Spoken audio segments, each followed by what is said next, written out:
More on the Texas shooting. I was joined earlier by Amarnath Amarasingam. He's a researcher at Dalhousie University. His past work includes an interest in terrorism and the sociology of religion. Here's his take on what led up to the attack in Dallas. I think, I think the people who organized the event were probably expecting some kind of a pushback from the radical Muslim community in some sense or another. Otherwise, they probably wouldn't have had so much security.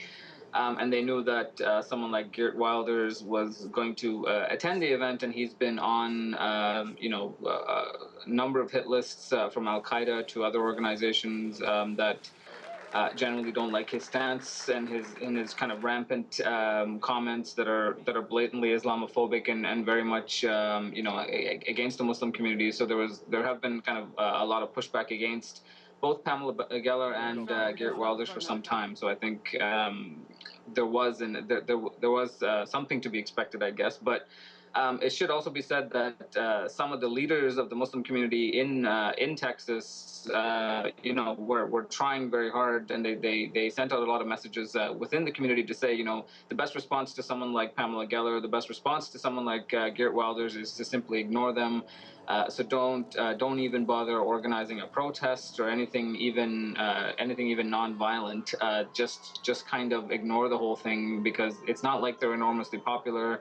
It's not like they're widely followed by the mainstream American community. So it's best just to ignore them, and they'll eventually realize that they just need to go away. So I think you had the kind of majority of Muslims attempting to ignore them, and then the radical few who wanted to send a message.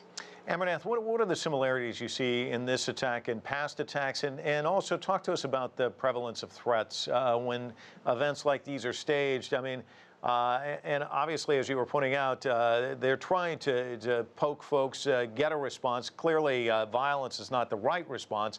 But talk to us about the potential for additional attacks, and also about how you would frame this one in terms of the past attacks.